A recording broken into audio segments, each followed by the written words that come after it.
be live, guys. So hopefully there's a couple of people around at Lunatwix. Good evening. You see my old test post here on stream. I just realised that, making sure the chat was working.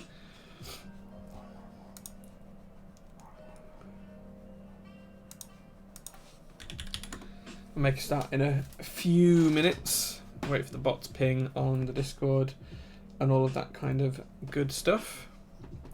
Chris Swires with the Twitch Prime sub as well. Thanks, Chris. Appreciate that, dude.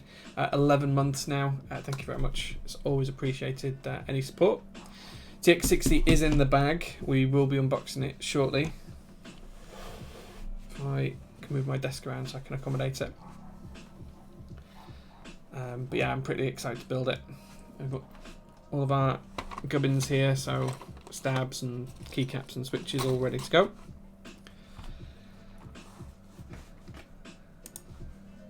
And hopefully we'll get a few more people in. It says one viewer after 1 minute and 16 seconds, but we'll be alright.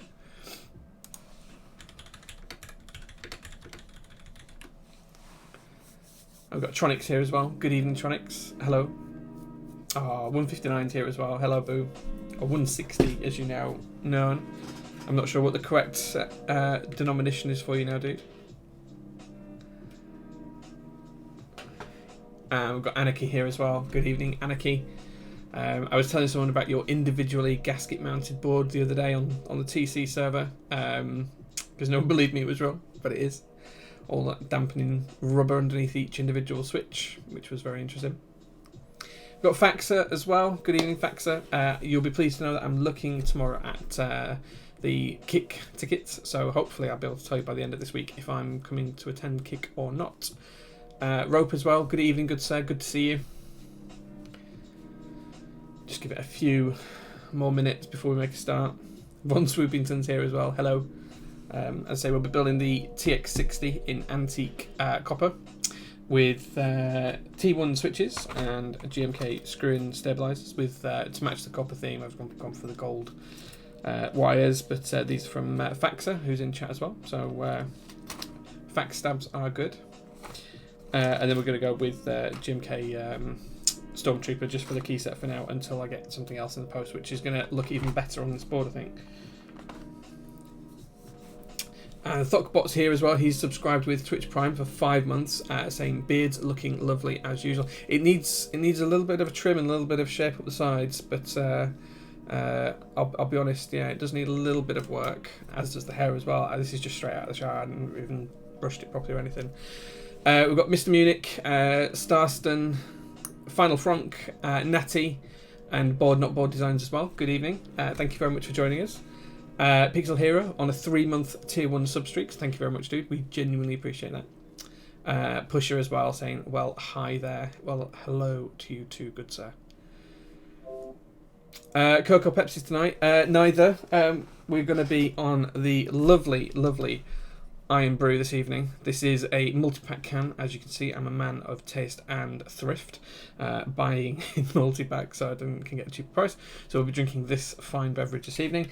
If we finish that, then the missus has promised she'll bring me a mate and mate and rum up, later on. So that will be my evening beverage when it gets to about 9 o'clock UK time, hopefully.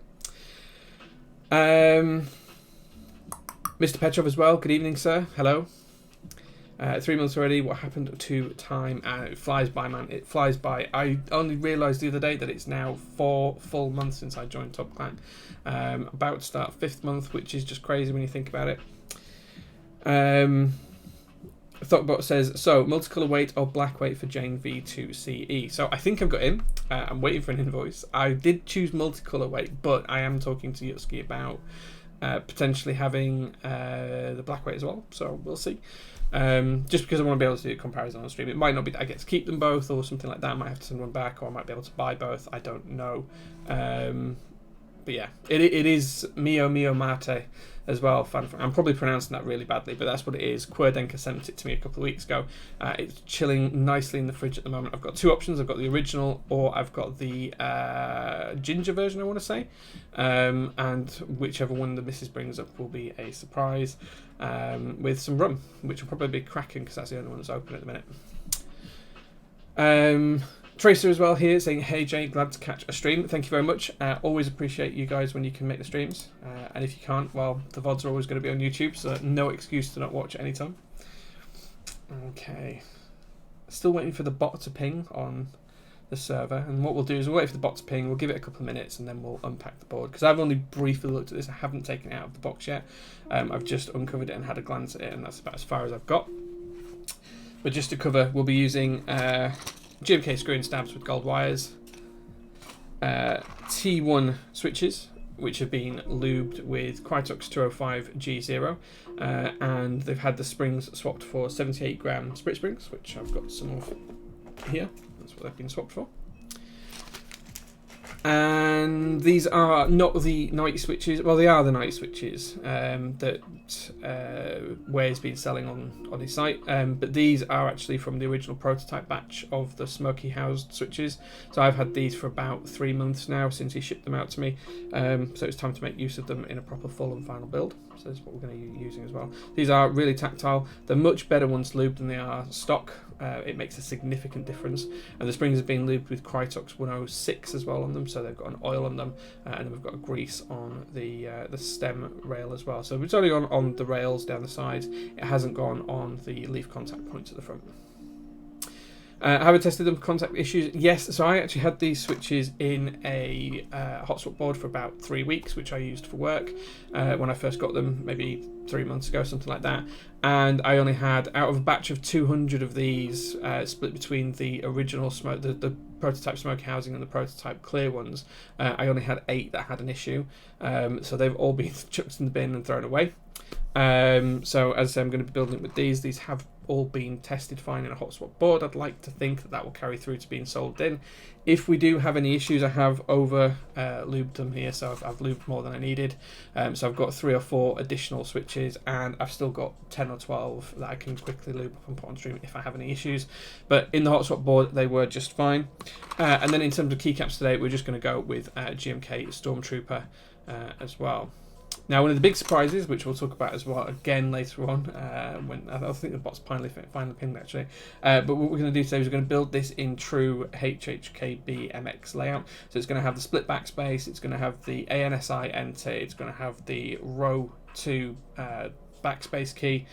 It's going to have the 2.25U left shift.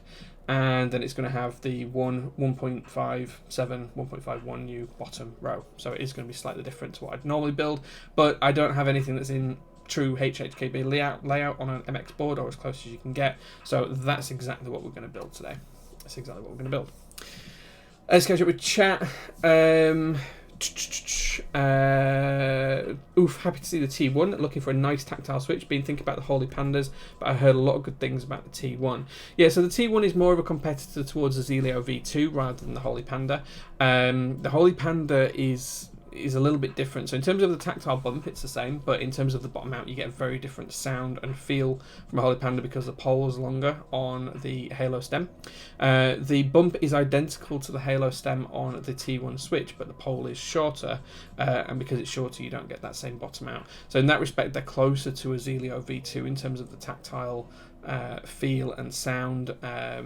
So they're more of a Zelio competitor than a Holy Panda one. And I think personally they get about 90-95% of the way towards a Zelio V2. So if you do want a Zelio V2 and you don't want to spend all the money on them, then these are a great budget alternative, but you do get some drawbacks such as a worse spring and not quite as smooth action in terms of the switch. So you are paying a little bit extra for that 5% increase, but that does make a lot of difference in end use. Zepocalypse says, okay, right on. Yeah, it's a build stream. It's London says, hi Jay, it's 2 AM here, gonna hit the bed, and we'll be on the VOD later on. Thank you very much, appreciate that.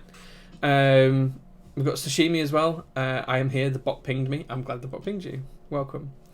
Pilot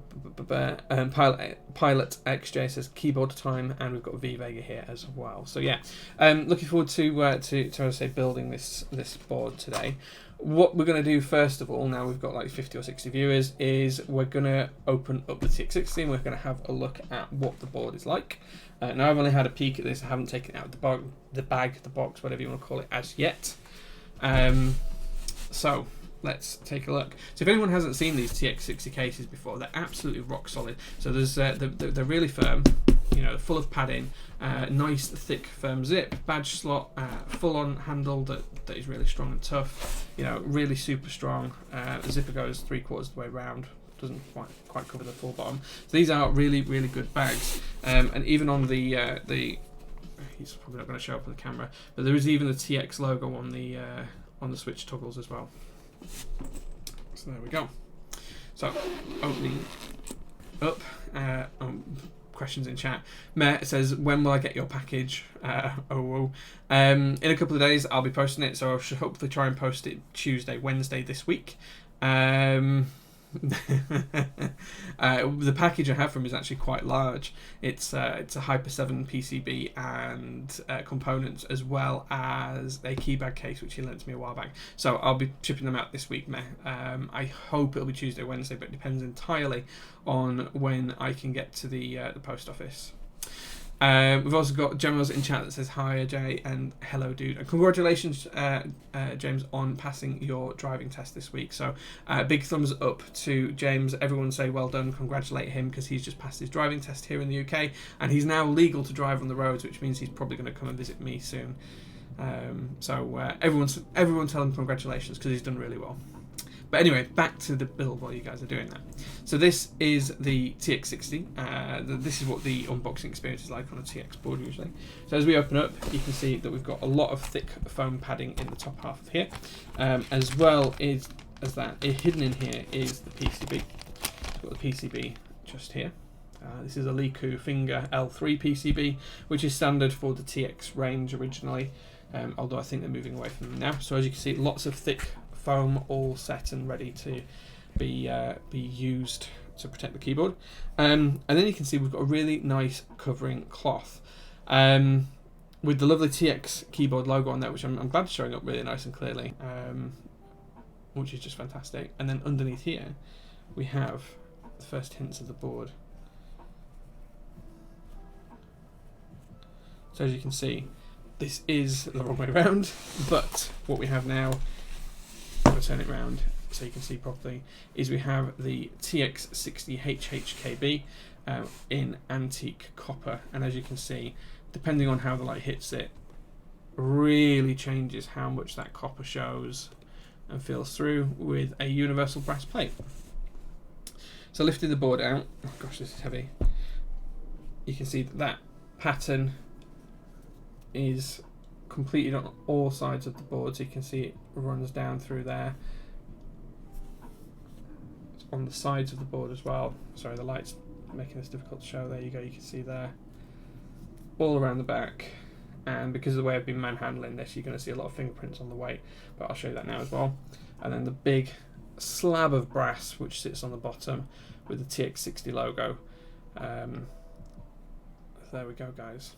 We are going to be using the existing plate that comes with the board. I may change it later on depending on how I feel. I have got the plate files for this, so if I do want to change the plate at some point in the future, I might change it for a fixed layout, carbon fibre plate, something like that. But for now, I'm just going to use this brass plate, mainly because I'm not sure I'm going to be able to cope with the ANSI HHKB layout. So we're going to give it a try. We're going to build the board that way. I'm going to use it for a couple of days at work this week, see how I get on, and if it's terrible and I can't use it, then I'll be desoldering it and rebuilding it, and probably get a different plate at the time. But it's important to try new things, and this is what I'm going to try. So in terms of the build, we're going to do split backspace. We're going to do backspace here, so we're going to have two 1U keys up here. We're going to have backspace here in the HHKB slot. We're going to have ANSI enter, split right shift with the FN key just on this side. We're then going to have a 1U key, 1.5U, 7U spacebar, 1.5 and 1U key here. We're going to have full left shift, so we need a stabilizer there. And then I haven't decided whether I'm going to go with stepped or full caps lock yet. I'll probably let you guys make that decision for me, if I'm honest, which is probably a bad thing to do. But I'll let you guys have a think, and we'll ask that question when we get around to the build, when we're putting the switches in the plate. Okay, just looking through the rest of the box now. So we're going to remove the microfiber cloth, and just underneath here we've got some additional goodies. So in here you can see we get a TX keyboards cable, which I'm hoping that's showing the logo up there. We get some bump-ons, some additional screws inside this pouch as well. So I'll open this up.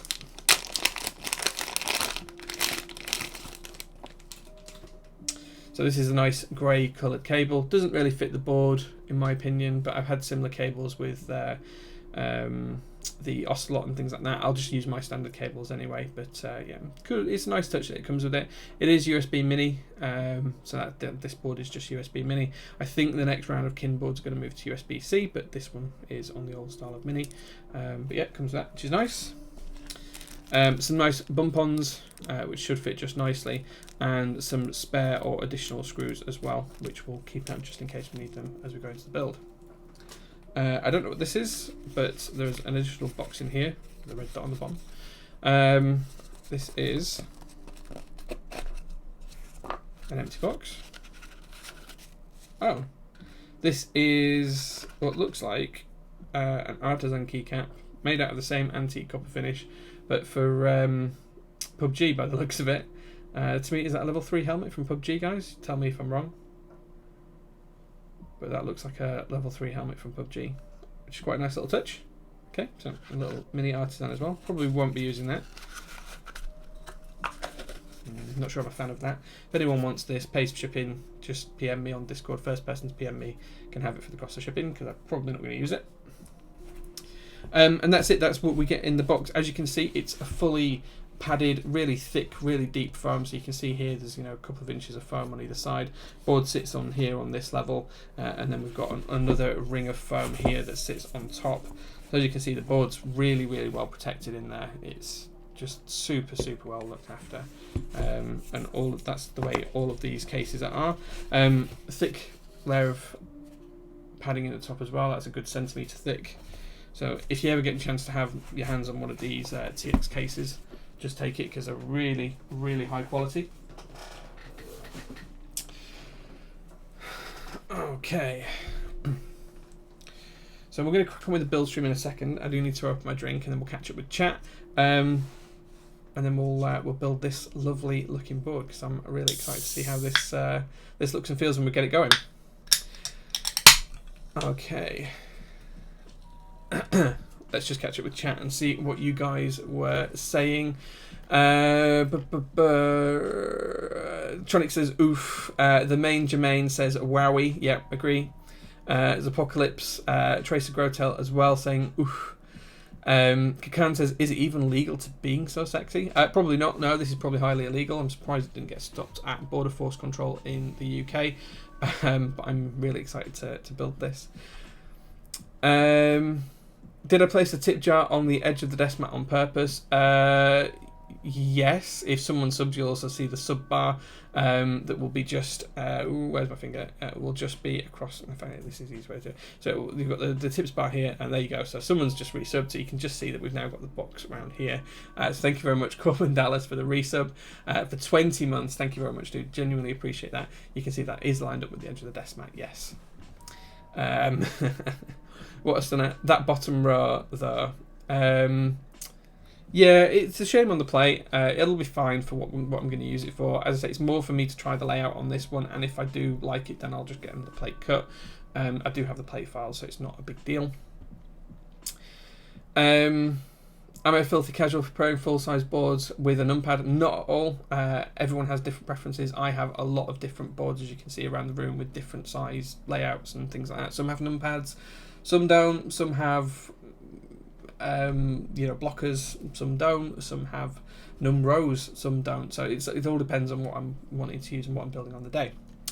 Apocalypse says, definitely give the layout a chance. Once you get used to HHKB backspace, it is super comfy to use.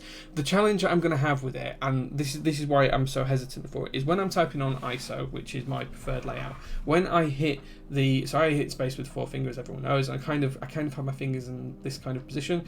My pinky finger reaches up here and it hits enter just there. So when I'm tapping enter, I'm hitting the right at the top point of the enter, and that's right where this backspace key is going to be. That is going to be my big challenge with this layout. I can tell it already. That's going to be my really big challenge with that layout. But we're going to give it a try. We're going to see how we get on.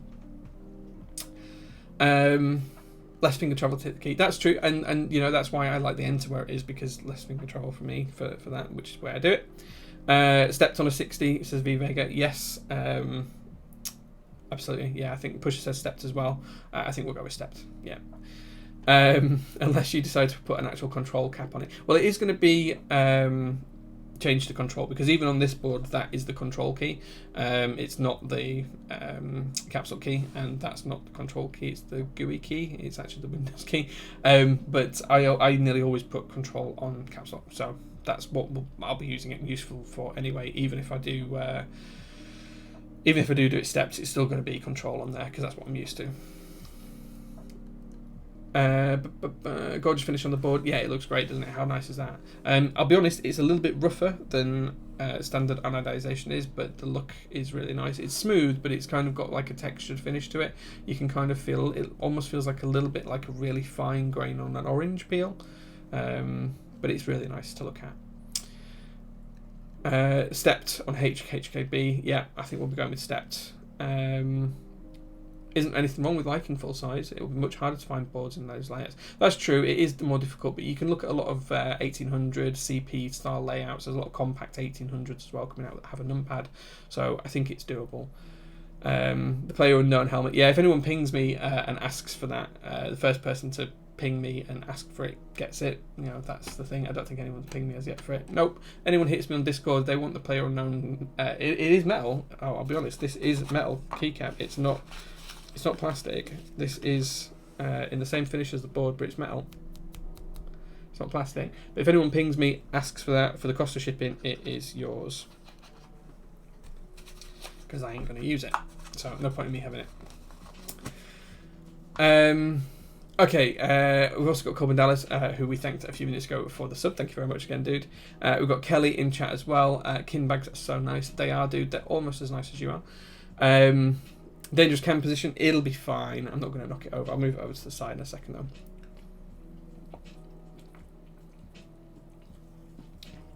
Mr. Petrov says, why aren't there more custom numpads? There's a lot of custom numpads, aren't there?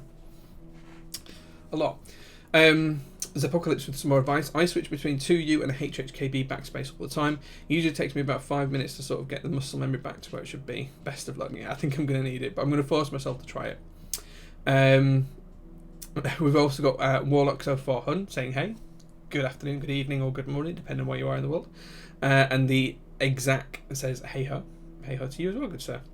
Professor Cattington says, what am I drinking? I'm drinking Iron Brew, which is kind of like a UK specific soft drink. It's not really fruit flavoured, and as you can see here, it's bright neon orange. It's terrible for my health, but it's delicious.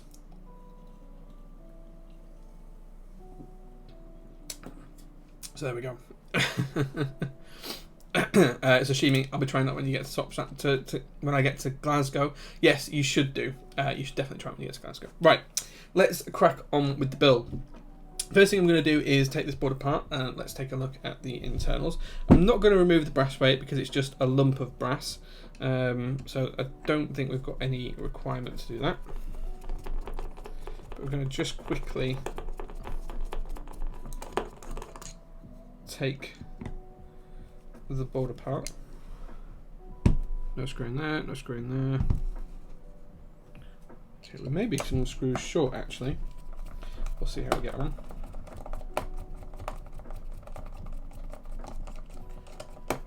Because I think we've only got 4 in the board and there's 8 screw points.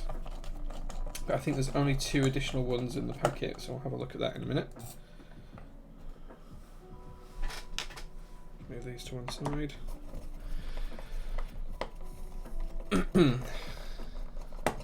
Oh, we've got Talisman as well in the chat, waving at Kelly, and Kelly waving back. Oh, bless you too. Such a cute little couple. Okay, I'm just going to tip this up, try and catch the screws as they come out. There we go. So as you can see, one of the interesting things about the antique finish boards is that on the inside they have this kind of grey, blackish kind of feel. Finish is quite rough, it's quite coarse. It's interesting that it's so different from the outside, and I suspect that it's because it's the what gives it the grain feel underneath. So I think they put this down first, and then they cover it with this covering here that gives us the nice antique copper kind of colouring. In terms of the plate, as you can see here, it is sandwiched in place, so that's how it works. It's literally just sandwiched between the top and the bottom halves of the case. So if I just pop this back in here, like so, you'll see that that's how it fits together. And then this ridge just around the outside, which is really difficult for me to show you that exists. I think you can just about see it there. That ridge that I'm running my nail along now, that compresses on the plate and holds it in place. I know it's upside down, but it compresses and fits in that gap. Quite tight tolerances, a little bit of movement, but it then pushes the plate down as you screw it together, holding it all nice and neat and tightly. Over the top, just out of the way. So in terms of the build, what we're going to do is take the PCB out of its box in a second, or out of the bag rather. Yeah, look, we've only got 2 screws there. There's 4 there, so we've got 6 screws in total for the silver ones that hold it together, and there's 8 screw points. Slightly disappointing, but I might have some spares that will cover it. I'm going to take a look at the PCB.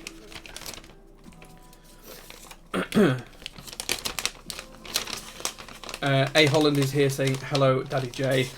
Hello, good to see you, dude.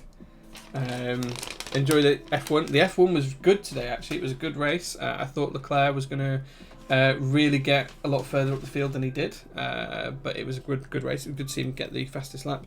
Just a shame Hamilton didn't take the win at the end. So as you can see, this is a Finger 60 L3 board, been designed by Liku. This is the kind of standard board. What was my light gone like that before? There we go. Oh, how weird. How weird. The camera's automatically adjusting. But it's a Finger 60 L3 board. As you can see, it has these additional columns on that we're going to remove and snap off.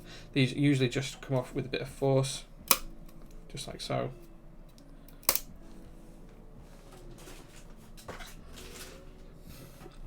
And these bottom ones, sometimes because it's a whole seam all the way across, they just need a little bit of extra force. There's a little screw hole in here that you can just pop in that's far enough away from any switch to not cause any damage. And you can just kind of prise it off there.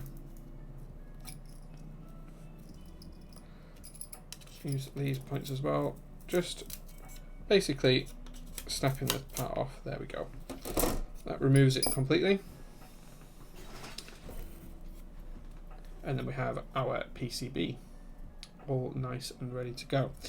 Now, the good thing about these PCBs is they are marked on the back what each of these does. I'll try and get this close to the camera so you guys can see.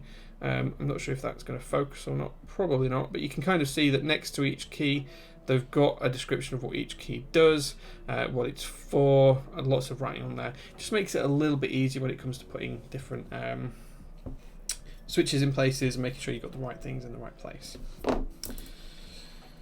So in terms of the layout, as I said, we're going to go with a full 1U top row. We're going to then go here for the 1.5U backspace. We're going to have ANSI enter. We're going to have ANSI left shift, and then we're going to have the HHKB 1U, 1.5, 7U, 1.5, 1U bottom row in this lovely mashed up plate on the bottom row. The first thing we need to do though, before we can do any of that, is get our stabilizers ready and pop them in the board. So as I say, we are using GMK screw-in stabilizers from Faxer.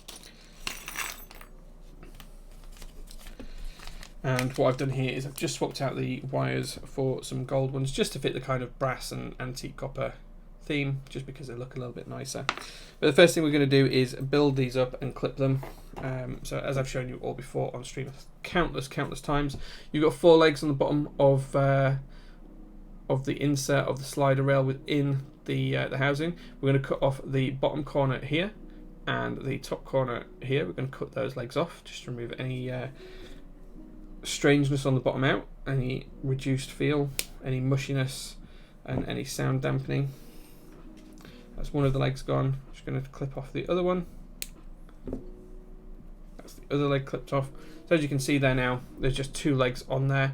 The way I've clipped it as well does mean that it's completely flush on the bottom. There is no bump. If you look at one that's unclipped, you'll see that there is bumps on the bottom where they protrude.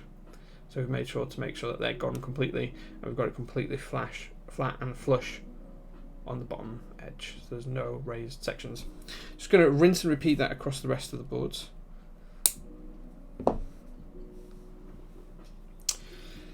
Andy Holland says, are these your own boards you're building, or are they for someone else? No, this is for me. This is my board. My build streams are nearly always my boards. It's very rarely a build for someone else. I do occasionally do it, but it's not often. But this one is mine. I think no, I don't have a TX60 at the minute. I do have a TX65 and a TX1800 and a TXCP. So this will be the first TX60 I own. I think I did sell a TX60 a long time ago, maybe a year or so ago. That I didn't have for very long. Yeah, this one's definitely one for me, not for someone else. I think the next board I'm building for someone else is Ahab's Brass S7, so that's the elephant board, the S7 elephant, and he's got one in a solid brass, which he's asked me to build for him, which is in the post and on its way to me at the minute, which I think weighs something like 9 kilograms, 10 kilograms, or about 21, 22 pounds, something like that, so it's absolutely huge. Okay, so we've clipped all those. We're going to now put the stabilizer together. So on the stabilizer housing, you've got a clip at the front that you can see just here underneath my finger. That's where the wire clips into it. And we're going to make sure that when we put the slider on the inside, the side with the 2 holes, that's going to go to where the clip-in part is. And the reason for that is because we're going to push the wire into the bottom hole inside the insert. And then once that's in the bottom hole, we're then going to clip it into the front of the stabilizer housing. And then that gives us our stabilizer built together. Going to rinse and repeat that on the other side. Into the bottom hole. And then into the clip. Again, I'm going to do the next 2 U-ones. So we've only got 3 stabilizers on this board. We've got one for spacebar, one for left shift, and one for the ANSI enter, the ANSI enter.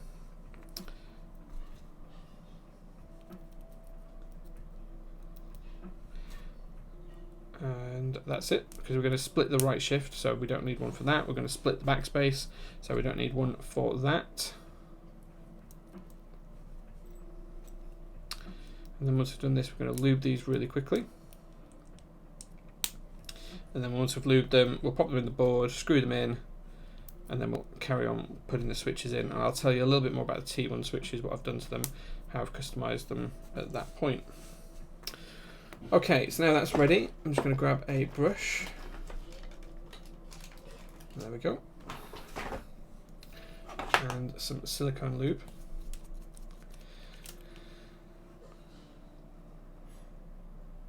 There we go. So that's some silicone lube ready to go. This is just a dielectric grease, so it's fine for use around PCBs and electronical items and all that kind of stuff. First thing we're going to do is we're going to take a small amount of lube on the brush. We're just going to brush either side of the slider housing. Once we've done that, the next thing we're going to do is take a blob on the brush, and we're going to go into the back where the wire shows through, and we're going to put a really generous amount inside there. Then we're going to come around to the front of the stabilizer. We're going to take another blob on the brush. We're going to go follow the wire up and into the stabilizer housing. Again, a really generous amount. Brush that excess off onto the wire where it touches the front of the stabilizer on the bottom. Take a rice-sized piece And we're just going to brush this all across the underside just to make sure everything is lubed on the inside. I've still got plenty of lube on the brush. Just going to brush the next side of the stabilizer housing, flip it over, brush again, blob into the back, work it around really nicely, blob again into the front, following the wire up into the stabilizer housing. Again, make sure it's massaged around nicely. Just brush a little bit around the wire where it touches the plastic on the front. And then again, another nicely sized blob on the underside, just making sure that we cover all of the underside there. Rinse and repeat on this one. Still plenty of lube on the brush. Makes it nice and easy to lube the slider. Back into the lube for another blob. Into the back. Work it around well. Another blob. Up the wire. Into the housing. Brush it down the wire. And then on the underside, again, another blob just underneath. Nice rice grain size piece. Use the excess on the next side of the stabilizer housing on the slider. Small blob into the back. Work it around nicely.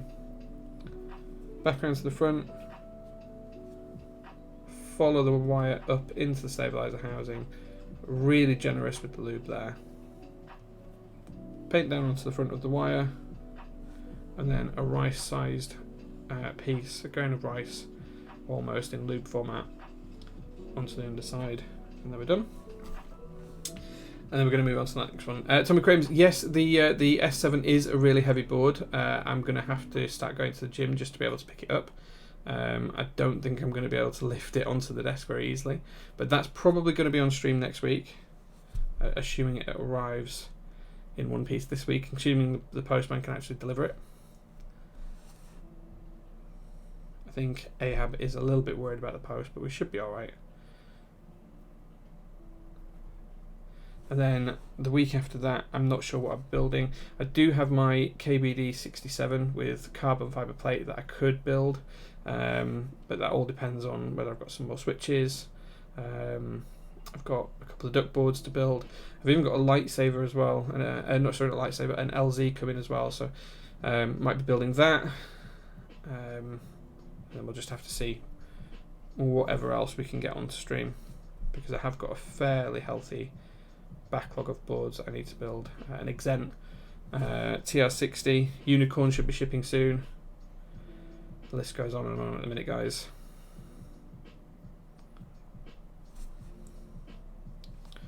Okay.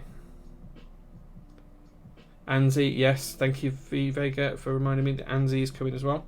Okay, so that's all of the stabilizers now lubed up. I'm going to move the brush and the cap out of the way.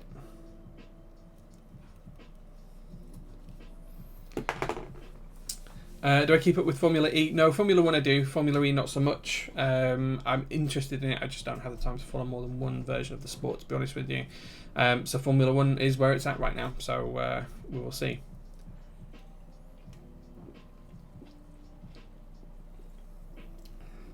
And Straight Classes here as well, saying, hello besties, I'm so late. You are late, dude. What took you so long? Don't know why you're so late. Mr. Petrol still here as well. Okay, so that's those all put together. What we're going to do now is work out where everything needs to go on the PCB. So as I mentioned before, on the bottom of the PCB, there is markers to say where the 7 new stabilizers need to go. So you're not going to be able to read this, but it does say 7 is there and 7 is there as well. So I'm assuming it reaches all the way across from here to here, and we'll pop that in and we'll see how we get on.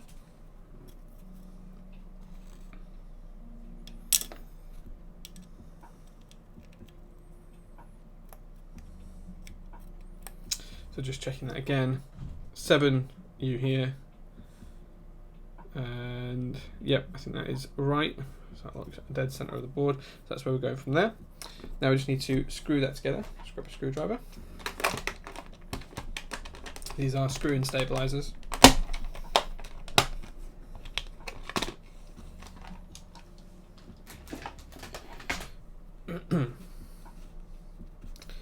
Let's just screw the first one in here, and with, as always with this sort of stuff, you're not wanting to go too tight. You're just trying to hold everything together. You're not trying to screw through the PCB, through the plate or anything like that. You just want it to hold together nicely. So don't try and crush the PCB. Just finger tight will do. If it starts to get difficult to turn, don't keep turning it. Oops. My shaky hands not allowing me to get that in perfectly. There we go.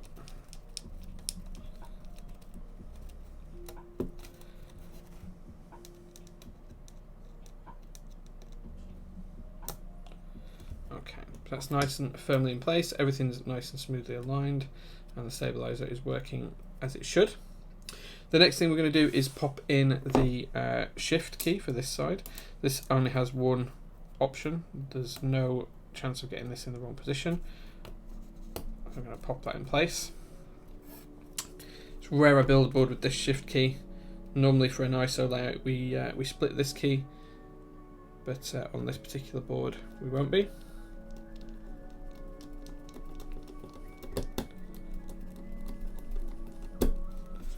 Make sure that's all nice and neatly tightened up. Going for the second screw just up here.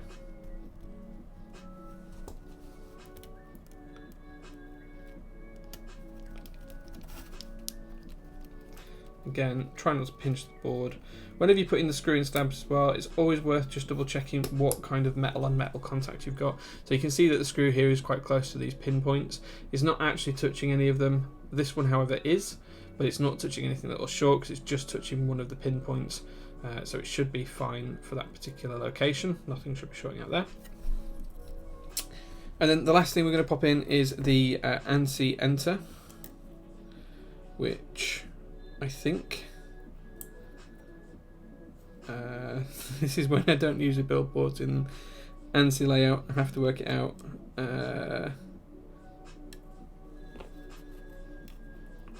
Hold on. Let me use the plate to guide me here, because as I say, I don't usually build in this layout.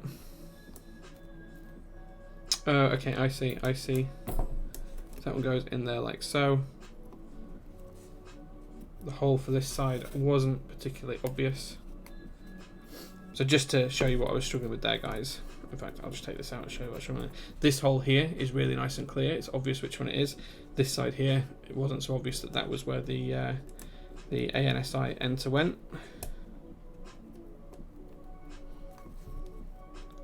Especially considering I don't build in this layout very often. So there we go. Pop the last two screws in.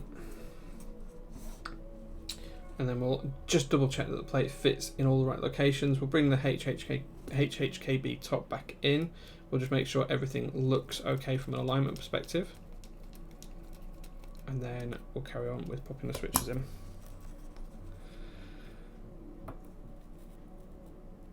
Colour of the unicorn, I went for a grey one. But I think I'm going to get it changed. I think I'm going to have it Cerakoted, so it's a Nardo grey, like the Audi Nardo grey colour. I think that's what I'm going to do. There we go. We might have a problem shorting out here because it does touch 2 points on the LED, but I'm not using LED, so I'm probably okay with that. We'll see if we have any shorting issues, and if we do, we can always change that around. Formula E cars are super interesting, super cool tech. They are, yes, I agree. As Apocalypse says, I love PCBs which mark these things out for you. Yeah, it's really good on this PCB. It's not going to show up on stream camera because the quality is not good. But all of the different, that says L there, and K and J and H and G. It's got all of the letters and everything else next to each other, so it's clear what each function is, which is really nice. It just makes it a little bit easier.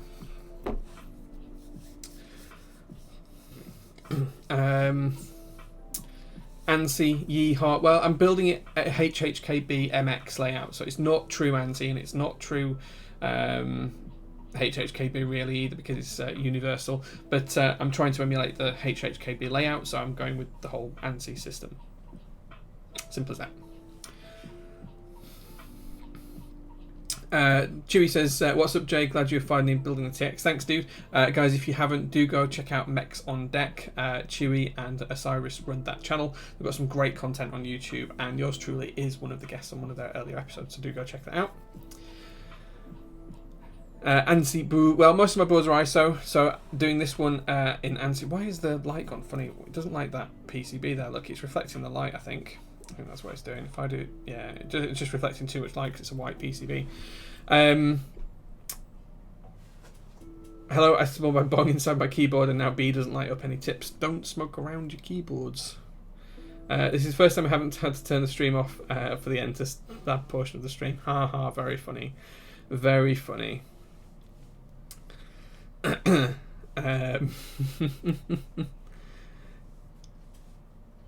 Is that an Ocelot? Yes, that's an Ocelot just here, Boy314. Yes, that's my Ocelot board, built on stream a few months ago in the lovely red colour with the brass base.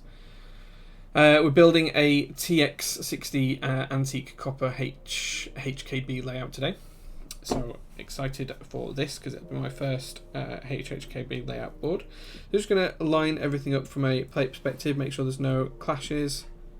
Everything's looking okay there. Going to grab the top case so we can see where that fits from a perspective. Here we go. So it should look something like that once built. If I can get it aligned. There we go. Something like that. Maybe not quite so high. Maybe somewhere around here. There we go. That's better. Something like that. Okay.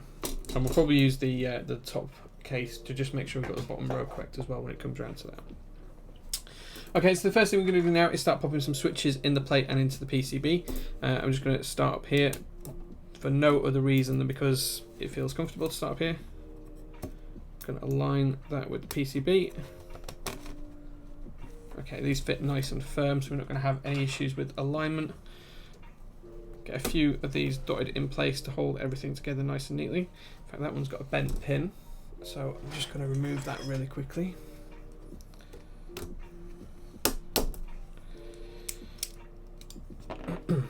Straighten out this pin.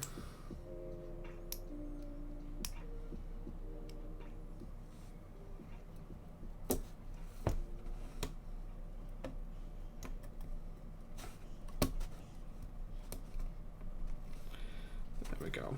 These do take a bit of compression to get them into the board.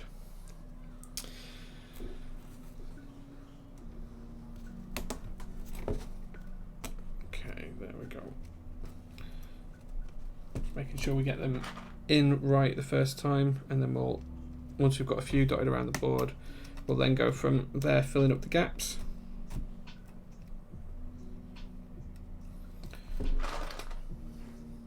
No heavier one for spacebar this time. I've just gone standard all round. I know I usually do a heavier spacebar on my builds, guys, but today we are not. We're just going for a normal switch there.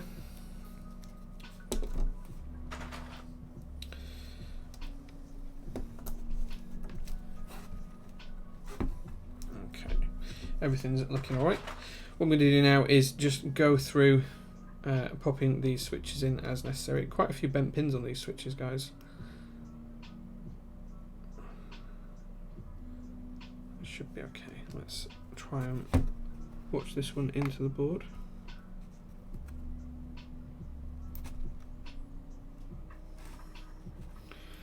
Nope. Too many bent pins. Too many bent pins. And now the switch doesn't want to come out.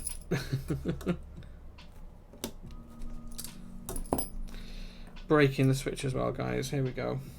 Let me just try and prise this out.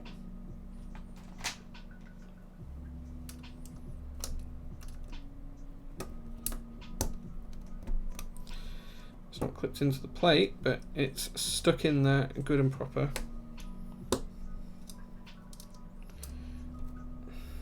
I don't want to try and damage the PCB too much. That should come out now. Come on. There we go. Put that switch to one side. I should have enough for some spares here. As I say, it's just bent pins. causing issues. There we go. Okay, I think we can start to fill out the rest of the board now.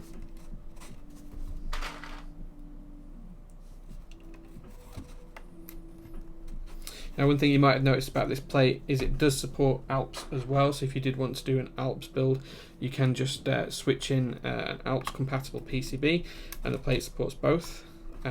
So that's another reason why I'll probably change it at some point.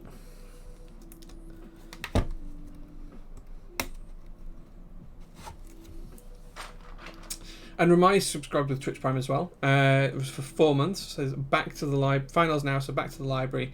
But love you, Dad. Have fun. Oh, thanks, dude.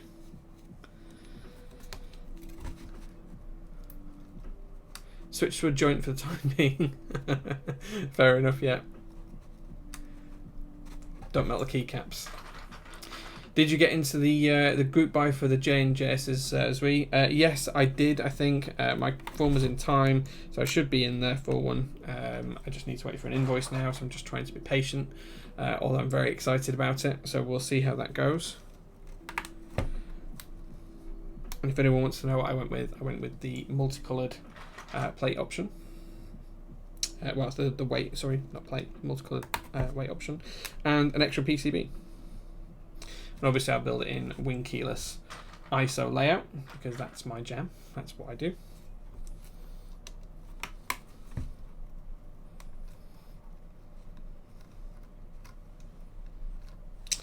Okay, starting to make some progress now, guys, with this.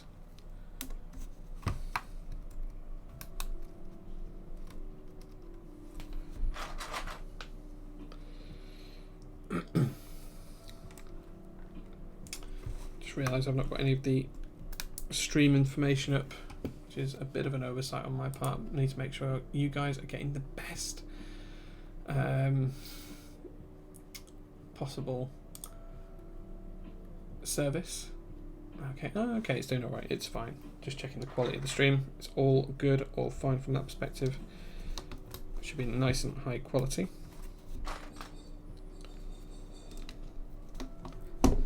T1 silence. No, these are just normal T1s, not silent at all. These will be normal switches.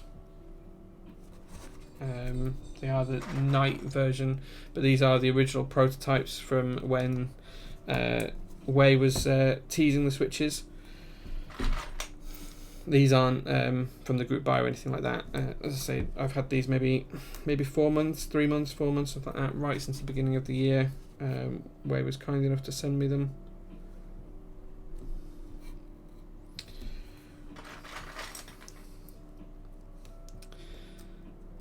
And in fact, it was these switches on which I wrote the original Top Clack T1 review as well.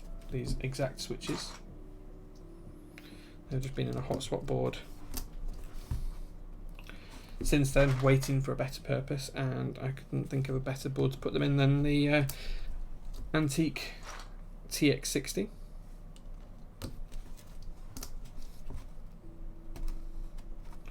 Gonna have dead thumbs again. After I put all these switches in.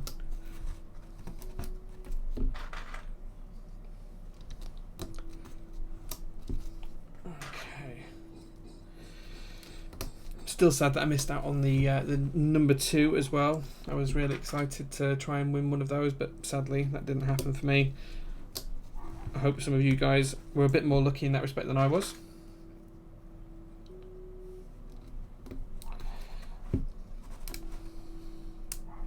Okay guys, and we're going to go with stepped caps because stepped caps is life, even though it'll be control on this board and it won't actually be used as caps lock. Just making sure that's straight and square. Bent pins, guys, lots of bent pins.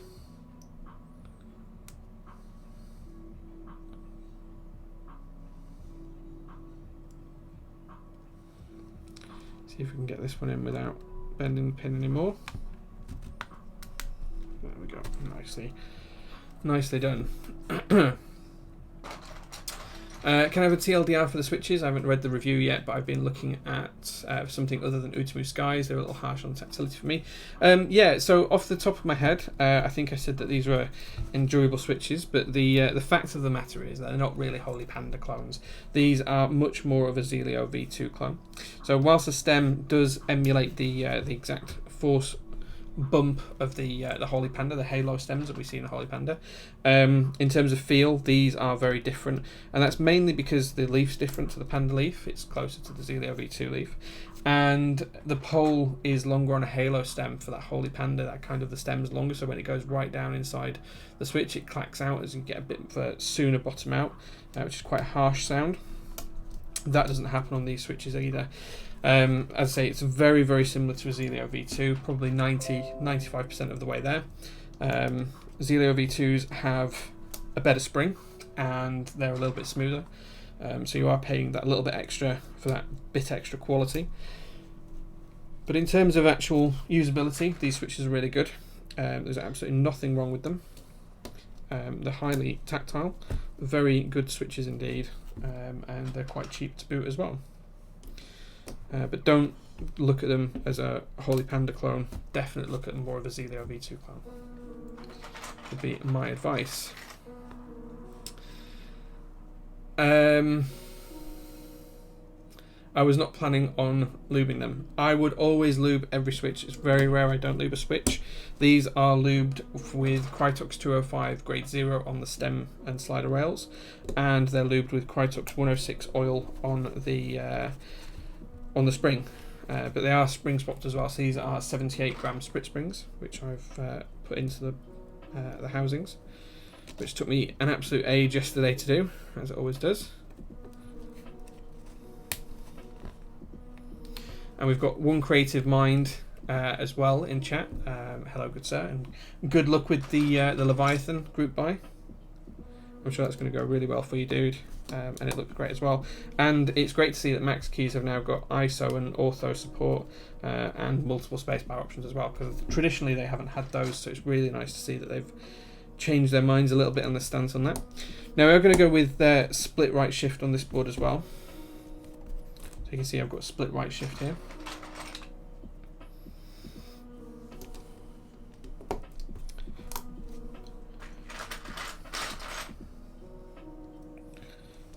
Okay, one thing we're probably going to do for the bottom row, just to make sure they're in the right place, is just get some caps out, put them on some switches, and just make sure we're putting them in the right spots.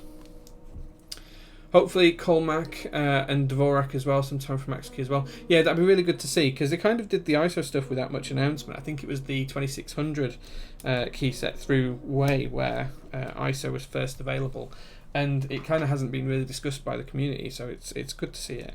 I suspect that's because SA's kind of fallen out of fashion a little bit lately, but perhaps Leviathan will be the kit that brings that back around and changes those fortunes.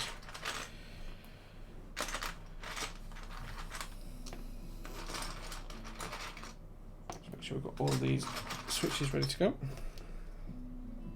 I did get some interesting comments on the ISO debate that Brian and I had on the show on Thursday. It was an interesting topic to discuss.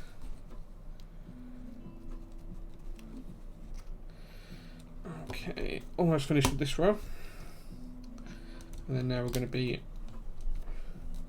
on to the bottom row. There we go.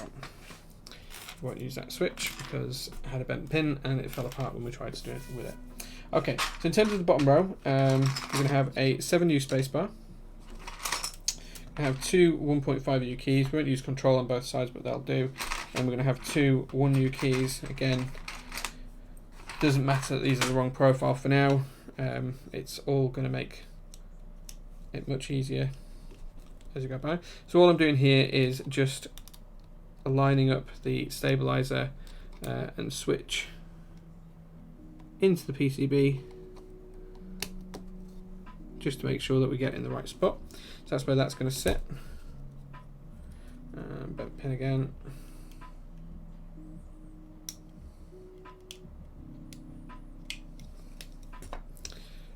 That goes in there. Just nicely in. And again, you guys can't see it, but it does say 7U there, so I could have just looked on the base of this and it would have made a little bit easier to do. I'm just going to lightly press this onto those, onto that cap there. There we go. And then what we're going to do is we're going to put the 1.5U in place at this side. We're going to try to.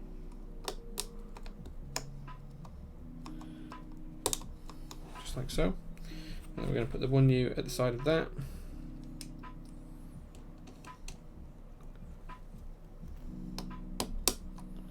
Like so. We'll rinse and repeat at the other side.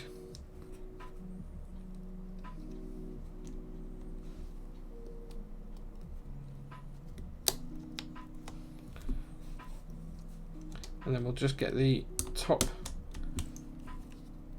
blocker back out, make sure that everything aligns on that bottom row.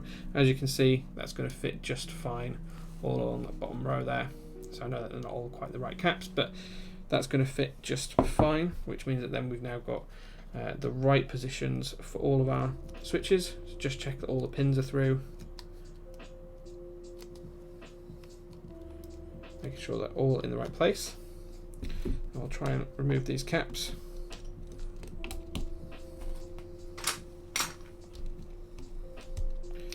There we go. And that's the board ready to be soldered. So I'm just going to catch up on chat for a second, and then we'll crack on with the soldering. We did a TLDR for the DR for the switches, so I hope that helped. If you do have any more questions, let me know. I'm happy to go through it. If you don't lube, you're done fucked up. Not always, but I do think that lubing is the best bet. I'll trade you food for lube. Oops. Gouty's here as well. Good evening, Gouty. Good to see you, my dude. Nice board. I don't think I'll ever be able to watch your streams anymore without constantly staring at those silky smooth lady hands. Excuse me. I can't believe I didn't notice until the most recent meetup. Seriously, the softest hands. Well, I don't think they're particularly soft, but I'm glad you thought that. I know you prefer soft hands. Video shouldn't be frozen. It looks like it's running just fine from my end. There's been no dips in bitrate, but if anyone else experienced it, let me know.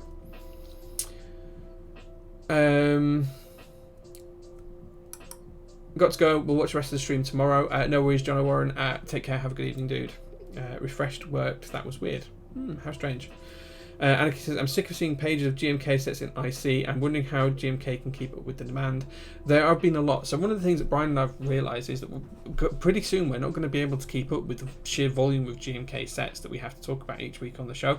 And we're going to have to be really selective as to which ones we talk about, because there's just so many. I think there's been 10 in the past 15 days, which is crazy. So we need to really, really consider how we're going to approach that. We should just invent a new standard, ANIO, with the worst things about both standards. There.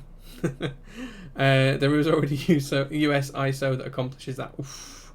That has the best part about ISO, the enter, and the worst part about ANSI, which is the full left shift. Yeah. Just do a 9U spacebar. Yeah, that's a good idea. There is some 14U spacebars like that. I do have one somewhere, a 14U spacebar, but I can't find a stabilizer for it, so I'm going to have to make one at some point and try and fit that onto a board somehow. Mr. Grizzapper says, US ISO has the long left shift. Yes, as I said, yeah, I just said that. We need ANSI with split left shift to get the worst of both worlds. Split left shift is really good because it removes the stabilizer, and that's the whole point of using it. Yeah, we have that on my 96. Yes. Gary's winking at me. Matt Alex here as well. Good evening, sir. He says, have you ever experienced that after screwing the stabs and placing the space bar, it gets stuck? No. The only time I've ever done that, and I'm not sure if I can show you now, but you can see that I've got these two here. Now, there is another slot for the space bar that's just a slight bit over where I could have put the stabilizer. I have had it where I've had them too far apart or too close together when I've been using the 6.25U one, and what that does is it bends the bar here, so instead of running in a nice straight line across there, it actually goes like that and bows because it's pushing it out and pushing it upwards. And that stops the return, but that's the only time I've had it. The only other time you'll get it is if you don't have the correct cutouts in the plate, like here and here. So you can more accurately see it on this side. You can see there's like a notch cut out of the plate that goes up, along, and back, around, and down. And that allows the space bar, the kind of, I don't know if I can show you this, but it allows that movement up of the wire. It's not really easy to show you, but if that notch wasn't there, it wouldn't allow that movement. So it could be that. Easiest way to tell is if you have pics. If you can send pictures, we can take a look and I can advise you from there.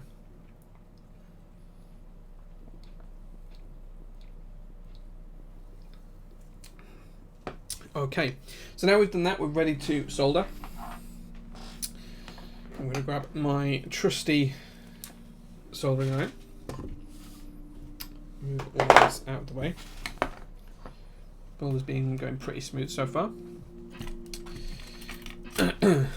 Flip this over. First thing I'm going to do is just tag a couple of in the middle and one in each of the four corners. That just means if I knock anything, if I dislodge anything or move anything around, I'm not going to have to worry about the alignment or anything like that. Just wait for this to get hot. Give it a proper clean.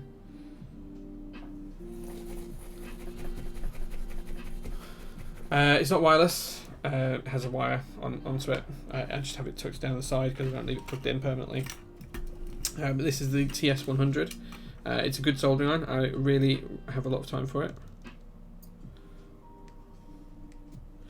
So just going to tack in that switch there and this switch here. Okay, and then we're going to do one in each corner.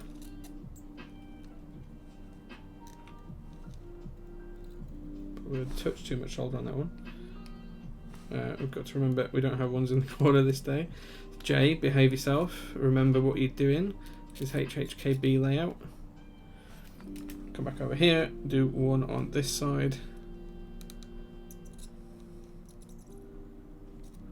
And we'll go back up to this top corner. And then what we're going to do from here is just check that everything is aligned correctly all across the board.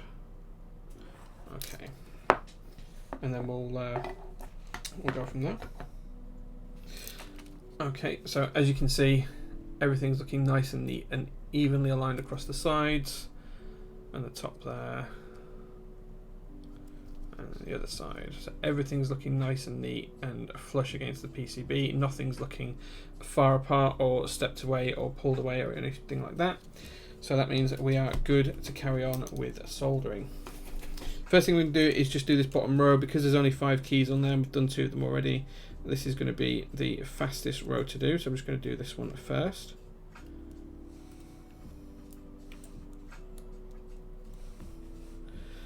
Find where that space bar's gone. Here it is.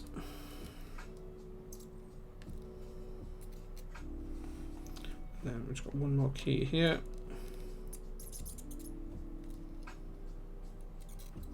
Okay, so that's the bottom row soldered. We'll work our way from the top down the bottom board now. I'm going to come up to this top corner.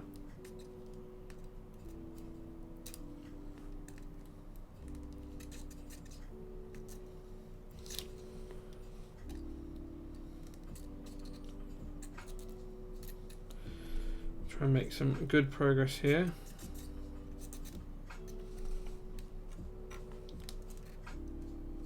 It's always better to not rush and get it right than it is to rush and get it wrong. So do take your time when you're soldering, guys. It's not all about speed, it's all about making sure it's right. So don't be afraid to stop, double check what you're doing.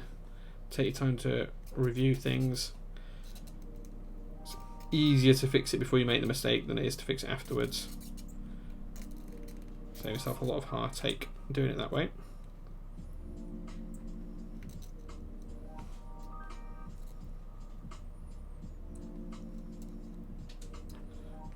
Okay, making some good progress now.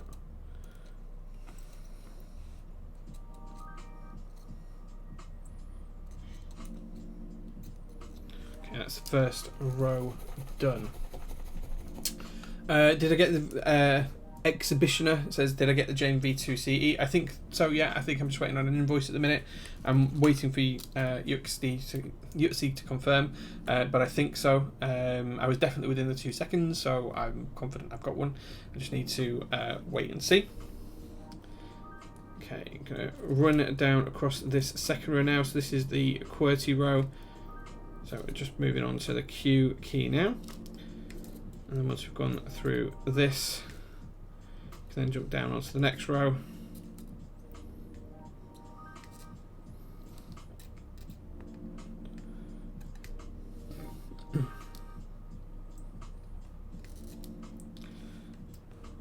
Okay, making reasonable progress here. Sorry it's a bit slower than normal, guys. It's a couple of weeks since I've last soldered, so I'm getting back up to speed at the minute. Although I tell you, I did build an Alice randomly at the UK meetup, which is why I didn't stream last week, because I was away in London for the meetup, which was really good.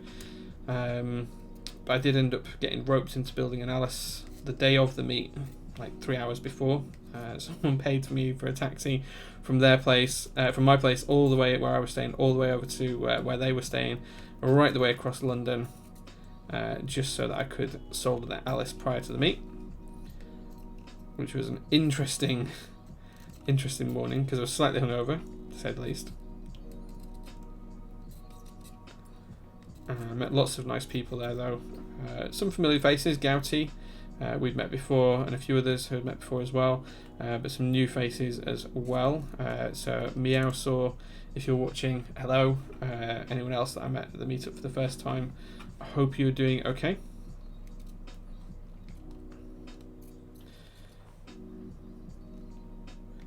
Okay, so just coming back along the AS row now, the caps lock row, or the shift row, or sorry, the shift row, the control row, as I'll have it, home row, whatever else you want to call it. 1,001 names for this row. That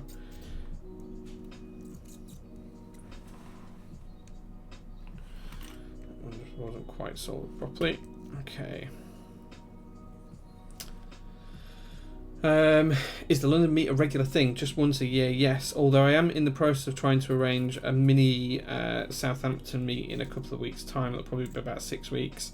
And then a Manchester meet towards the back end of the year, October, November time. But there should be a full UK meetup in Birmingham towards September sort of time as well. So a couple of mini meets, a couple of big meets each year. Usually tides the crowd over.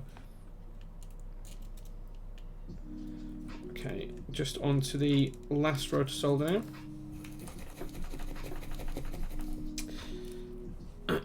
And then once you've done this, this is the shift key. So this is left full shift, which is very rare I build a board with that. But we'll see how we get on. Typing test is going to be interesting, guys, because I've got a weird typing style as it is, as you all know, and I'm going to have to then try and type on a new layout that I'm not used to using, where the backspace key is going to be where I'm used to hitting enter, and that's going to be interesting.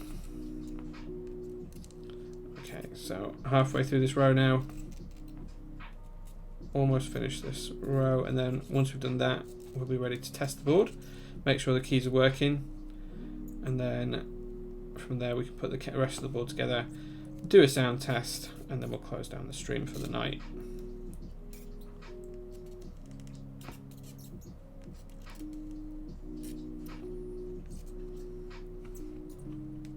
Okay, almost there, guys. Just doing the split right shift here, and this is the last key.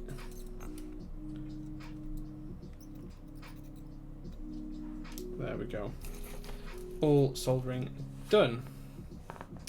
Oh, Mr. Greentap, I haven't updated the build command. I should have done that before the stream, but I haven't done it. I'm sorry. What iron is that? It's the TS100, which is a fully programmable wire iron. You can plug a USB cable into it, and you can upgrade the firmware, which gives you additional control over temperatures and things like that. Anaki's going to have more things for the new meetup. So Anaki is our resident vintage guru. He knows everything about vintage boards. If I need anything in the UK for a vintage board, Anaki is usually the guy I tap up for information.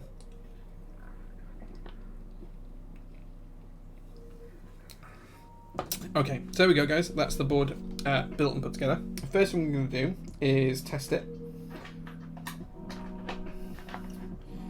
So I need to make sure it works. So I'm just going to plug this in. Well, that's a good start. Just bring up switch hitter.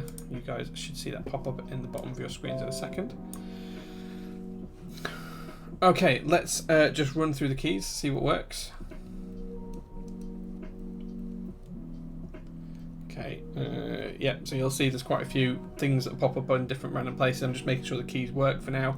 We'll go through the key map later on offline and make sure it's set up correctly. I just literally want to make sure that everything works as a key and nothing has the premature issue that some of the T1 switches have. But it doesn't look like we have that. Okay, yeah, so I don't want to turn on sticky keys. So both of those are shift. And then we've got Win, Alt, Space, Win, Menu. Okay, so everything worked. All of the key switches work. Nothing is giving me the random T1 issue of premature actuation, which is a phrase I'm excited to use.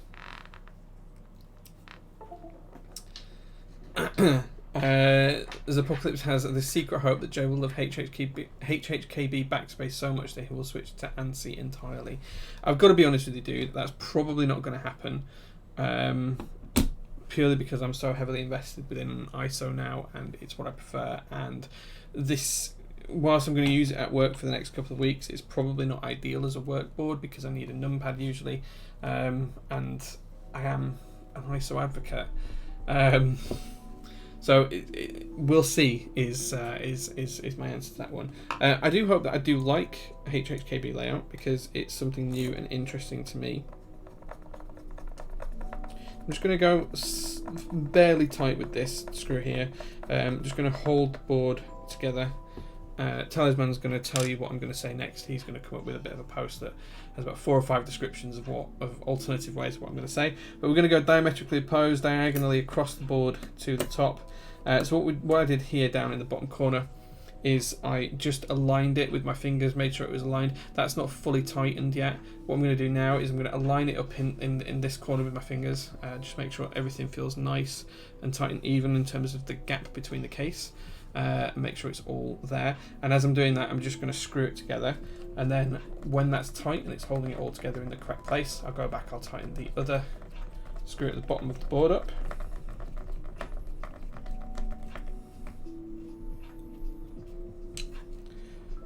So I'll come back down to this one, tighten that up, and then now when I put the rest of the screws in, we're not going to have any issues in terms of alignment.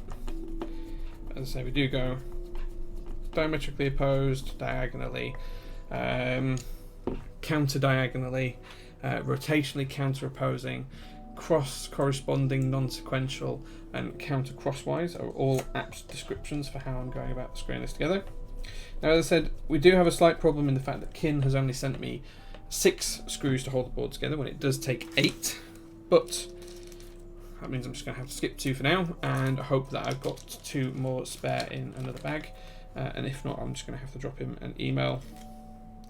I'm just going to pop one in here. And then pop the last one up in here as well.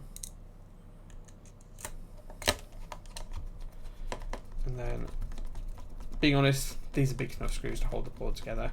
But it will be nice to have all of the right screws in there. We do have 2 spare screws for the weight, so as you can see this has got nice brass screws in place. We don't need to use any of those at the minute, so they're going to go back in the bag. And I'm going to pop on these rubber bump-ons for the feet.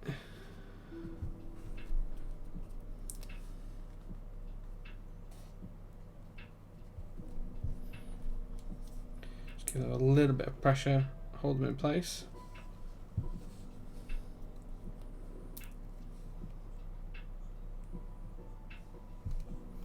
There we go.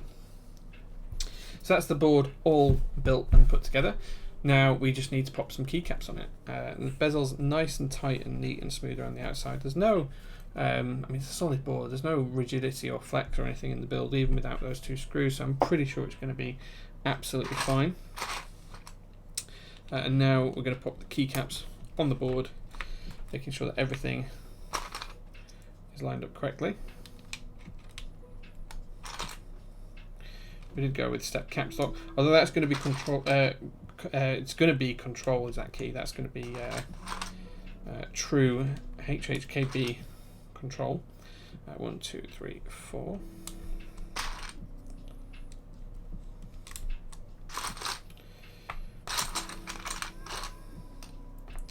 Some of these keycaps that I don't need. I forgot those the right way around. There we go. Won't use control there. Don't need the caps lock key. There we go.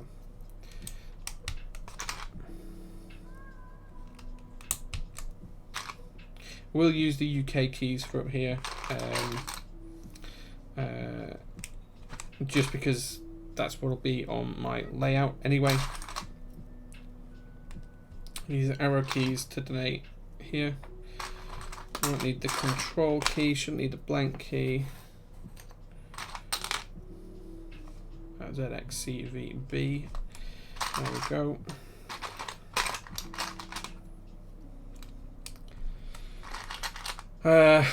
You're just joking, don't worry, Jay, says Apocalypse. Once you get used to split backspace, you can't go back. That may be true. Split backspace isn't something I've generally played about with too much, but I'm happy to try that and incorporate that into other builds if I do like it. I'm always open to that kind of structure.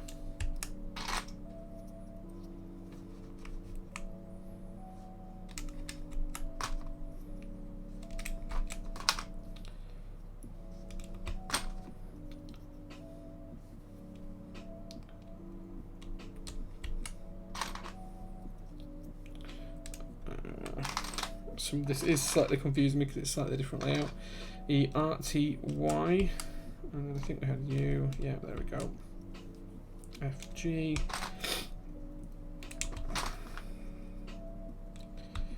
Getting there with the keycaps now, guys. Hopefully this won't take me too long. GHJKL. There we go. We've got the split shift key just there. FN key in this corner here. So I know that HHKB usually have the full size modifier there. We are going to run it this way around.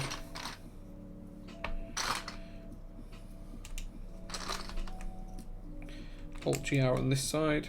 There we go.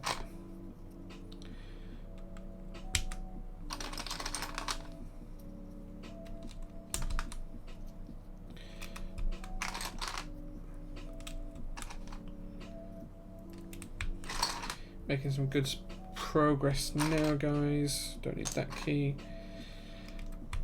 Almost getting there. Okay, we've got a choice now, guys. Do I use barred keycaps or scoop keycaps for the F and the J? I'll give you guys a minute to tell me. I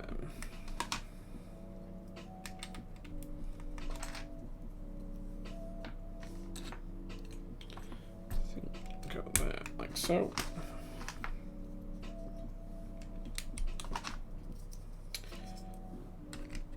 Go shift key down here. Hope we've got the keycaps in the right order.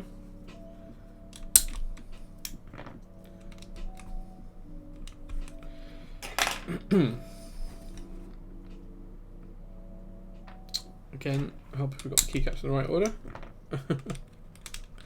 Easy mistake to make.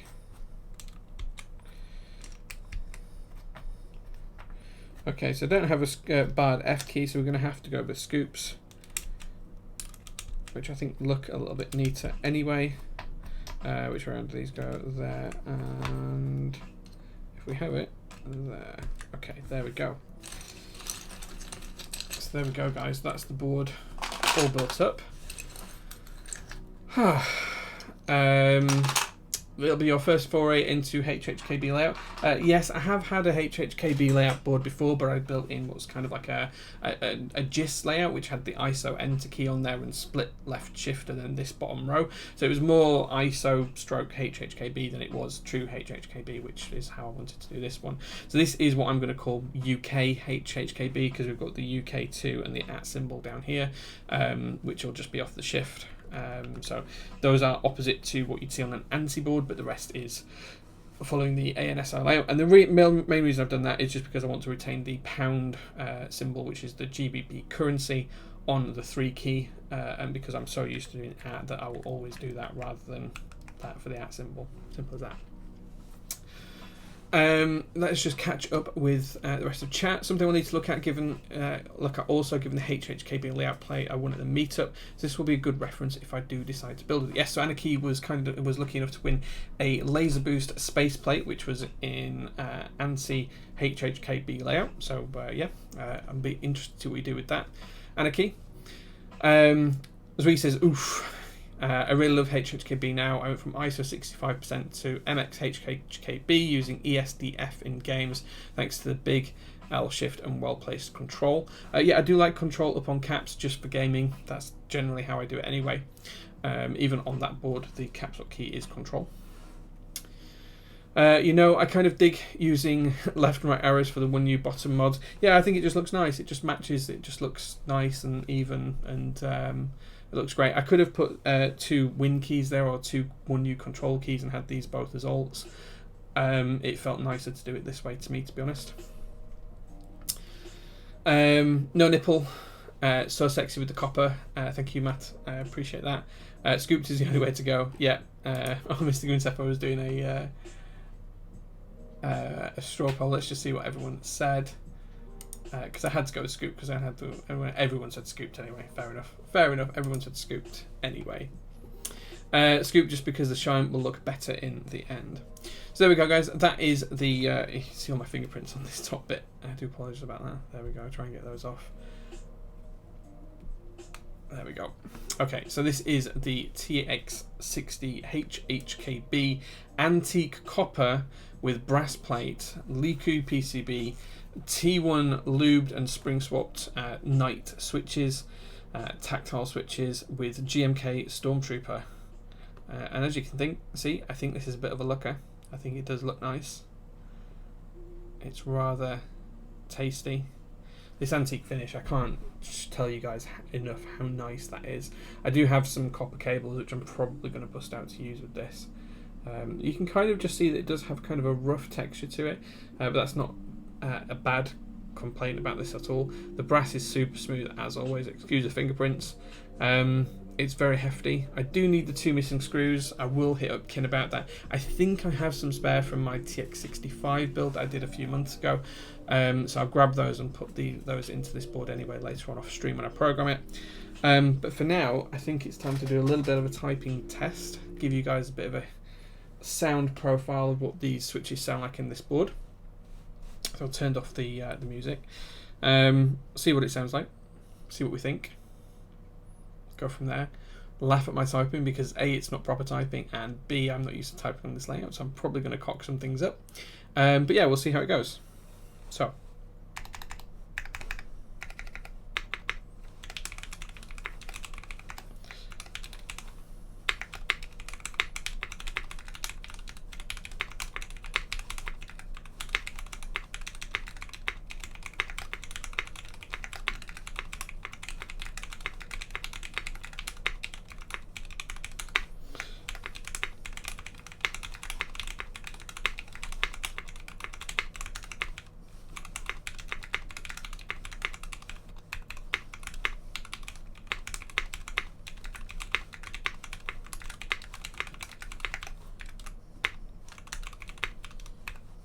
See, I'm going for the backspace up there.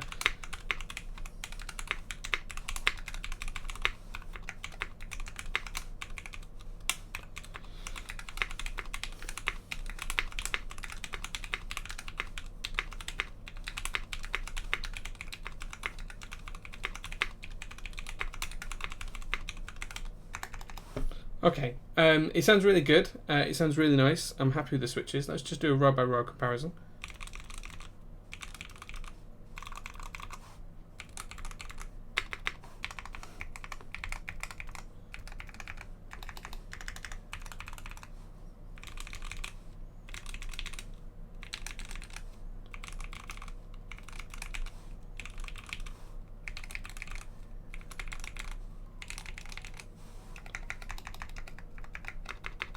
Bit of a clatter on the spacebar. It's struggling to return as well. I might have to spring swap that for a thicker spring. But the only sound is a bottom out. The sound isn't the spacebar stabilizer. There's no sound from the spacebar stabilizer. If I don't bottom out, sounds pretty good. Okay, I'm broadly happy with that. That one was a part of a nursery rhyme. Was my porn up search history. It was a. I kept going up here for backspace. I don't know if you guys saw that. I knew when I'd made a mistake and I was going up here for backspace. I'm hitting the plus key there, but I kept hitting here for backspace. So it must mean that on a normal board, I'll just show you here. I tap this side of backspace. I probably hit it right here on the arrow. I need to remember that it's here on the delete key. That's going to be a big thing for me. I did keep remembering that if I was going to hit enter, it was lower down rather than up here, which is where I'm more comfortable hitting it. But I did forget on the delete key, so that's going to be interesting to see how I adapt to that. But yeah, what do you think, guys? You guys putting numbers in there. I can't type more than 70 words a minute, so don't worry about that. And I don't do redos. I don't have the whole thing up on stream because I can't type fast enough to be like Nathan. So there we go. Those fingers be a hunting. Yeah, they were up here in this top corner. I was just going automatically with backspace and it's not there, so it was confusing me. Something I'll have to get used to. I'll just have to keep trying out with the board and see where I get to over the next couple of weeks. And I'll see how that goes. It was definitely an email this week. We've got Jack Static as well. Hey man, good to see you, dude. R3 control is the best option for this layout. Step caps can make things a bit trickier when doing control-based key combos. I always have that step caps as control anyway, so that's what I use as control. So even on this board, that is control there. And if you look at some of my historic builds, everything has stepped caps as control. So I have it on the J01, I have it on the Germini, I have it on the X75, I have it on the VEA, I have it on the Canoe, I have it on the Zephyr, I have it on the God knows what other boards I've got, but I have it on nearly every board. I think even the Alice has it, stepped caps as control, because that's just my preferred layout. So I'm fine with the control being here. That's not a problem.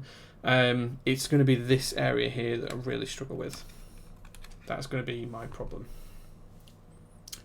But yeah, we'll see how we get there. But split backspace is interesting. I did want to keep hitting up here for backspace. I suspect I might have to map one of these keys to backspace to stop me messing up entirely, and then just try and train myself to come down here for the backspace key. Okay, let's just quickly run through the rest of chat. Jack Static says R2 9009 stepped control key is money. Yes, I do have that. This is, I can't remember if this is R1 or R2 9009, but I do have both sets. So I will have that key somewhere. So I'll definitely have a look at that. Unless there's any questions, I think that's it for the stream. A nice, quick and easy one. But I think you'll agree, guys, this board does look absolutely fantastic. And the way the light catches this, it just changes no matter how many times I look at it. It just looks different in different light.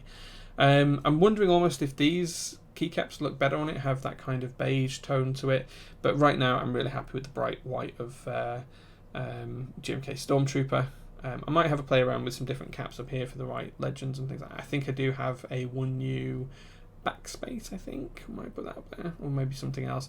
I'll probably use one of them for print screen as well, because I like to use FN and the keys here for arrows. So yeah, we'll see how that goes.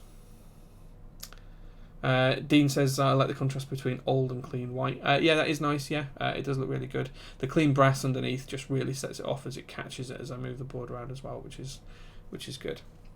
Am I planning on patinating the board anymore. No, this is how it comes. This is the finish from the factory. This is how it came. I haven't done anything to this board at all to make it like this. I usually do try and get a bit of patina on brass parts, but this is how it comes from the factory. This is a Kin factory finish. It was also seen on the Box CP and some of the other TX boards as well. Need to put a switch blocker on the top keys to force the backspace. Do you know what? I might just take the keycaps off and force myself to use it. That might be an option. Or just completely disable those keys in QMK and they can do nothing then, and then I have to get used to the backspace first, and then I can start to put functions on the keys afterwards. That might be the other way to do it. But that's the stream, guys. I'm going to close down there. Thank you very much for joining. If anyone does want the Artisan, and no one's PM'd me already. I haven't had a look, so I don't know if they have. But if anyone does want this, it's free to a good home if someone covers shipping. It is metal. Yeah, PUBG Artisan. It's not for me. Not something I'll use. But if anyone does want it, stop calling me Jan. I can see that. I'm not an idiot. I do know what you're doing. But yes, if anyone wants that, just PM me. I'll send it to you this week for shipping costs only. Other than that, it's free. And I'm going to love you and leave you guys. I'll see you on Thursday for the show. If I don't, then please catch up on the VODs, and I will catch you on next Sunday's build stream, which will be an S7 Elephant from Ahab, which is going to be solid brass, and it's about as big as this desk mat, and it weighs 21 pounds, and I'm not going to be able to lift it, so that's going to be really fun to watch tune in and see me struggle to build that, because I'm going to have to wear white gloves and God knows what else as well. So if I don't see you there, and I don't see you on the show next Thursday, then do come and chat to us in the Discord server and make the best of the time. Right, but other than that, guys, I'm going to catch you all later. Have a good weekend, or what's left of it, the rest of it, and hopefully Monday morning won't be too difficult for you guys. See you later.